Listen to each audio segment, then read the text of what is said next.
second answer, I think, is more interesting in some ways. I'm actually not myself convinced that it's right to think of Newman as a very good historian. This may sound a little bit heretical to say so in this gathering. He doesn't actually have, I think, the sensibilities of a historian. He reads the fathers for other reasons. And when he writes history, it's history with an argumentative or polemical edge to it always. I don't criticize that, I simply observe it. So I think that much of what he says in the last chapter of the Grammar, where he lays out the evidences, a good portion of it is historically confused, actually. I don't think that affects the argument at all, but I think a good portion of it is. So to unpack that, one would have to think about Newman as historian. It's certainly right that much of his historical work, for example, on the Arian controversy, is now only of historical interest itself, though of great historical interest. That's to say, we don't think, I certainly don't think, that reading Newman on the Arians of the 4th century contributes to our understanding of Arianism. It certainly contributes, however, to our theological understanding. But those are, I think, distinct enterprises. So there's a lot there, one can say.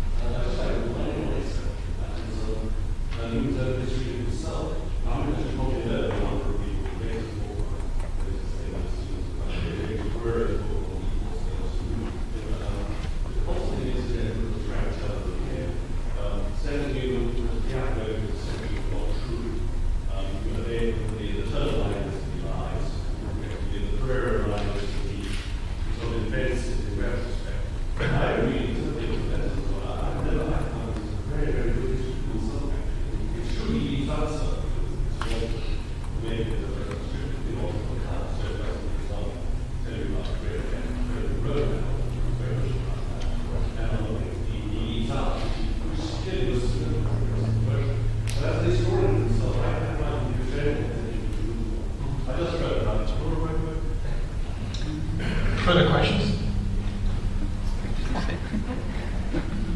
I was struck, Professor, in your conversation about the obvious ramifications that Newman's grammar of dissent has with respect to those dreadful new atheists, Dawkins and Hitchens. But I was also struck by what the implications might be of this book and the medium of epistemology vis-a-vis the whole business of abortion. Because here, of course, we have an issue where a lot of epistemology in many ways is relevant, and yet we have quite different stakes, because of course, as a result of this difference of opinion as to what is true and what is false, the unborn are being killed.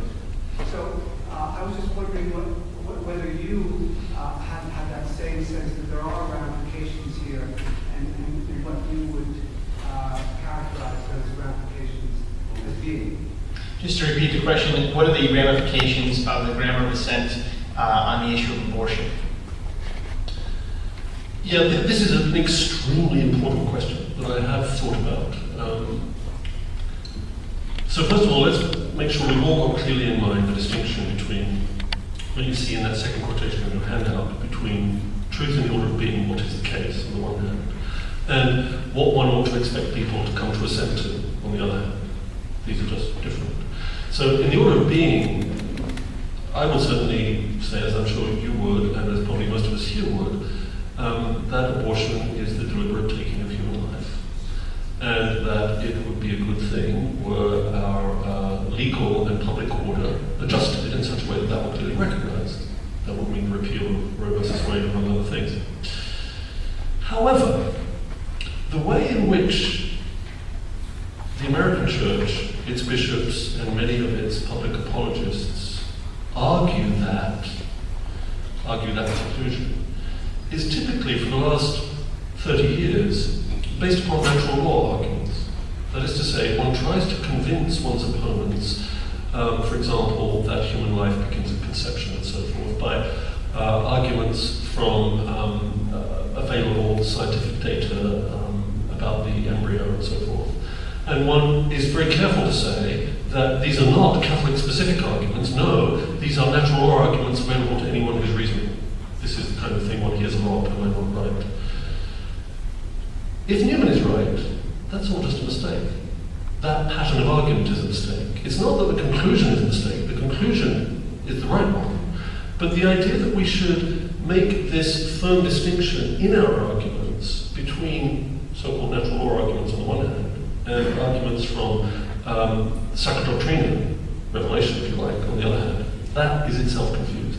That distinction is an outgrowth of a particular misunderstanding of the importance of modern European philosophy.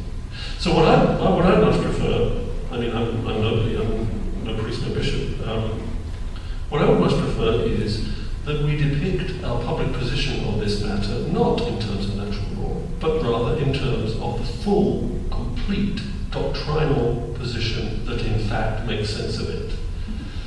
Now, would more people agree with it? Probably not. Would fewer people agree with it? Probably not. People don't agree on the basis of natural law arguments either. That's demonstrable, right? Where have we got with that? Nowhere. So that's the importance that this has, because what this is about, this book, in considerable part, is what kinds of arguments should you be offering for things? And I think the natural law argument in its crude form, I'm not attributing this to Thomas or anything, natural law argument in its crude form is simply incompatible with the epistemological position defended in the grammar. So if we take it seriously, we would argue differently in public about these things.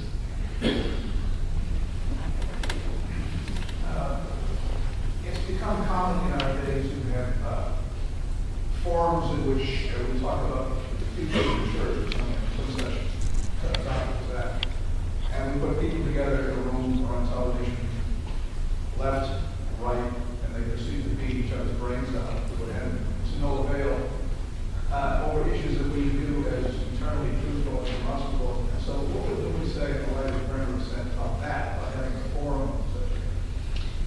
The question was, what would Newman's take on the modern forum discussion be in light of grammar of assent? That is to say, people from the left, people from the right getting together to have a smash and grab match. Firing line as it used to be. Yes. Well, I'm just going to read what Newman says, the quotation I gave you earlier as the one that ought to be graven on every Catholic heart. First one under the heading, when men see what each other mean, they see for the most part that controversy is either superfluous or hopeless. When then we see that we differ deeply on foundational matters, these could be matters about the sanctity of human life, they could be matters about the proper ordering of the polity, they could be matters about, God help us, macroeconomics or something, they could be matters of theology stricto sensu, there could be any matters like that. When we see that we differ fundamentally, argument is almost always a waste of time. Therefore, the firing line, left, right, let's have an argument, is almost always useless if we expect it to yield any change of mind. It can have other uses, perhaps. It can make us feel good, it can get the adrenaline flowing, that kind of thing. What we should do instead, well, prayer and fasting are likely to be much more efficacious, which isn't a very satisfying response, but I think it's in fact the right one.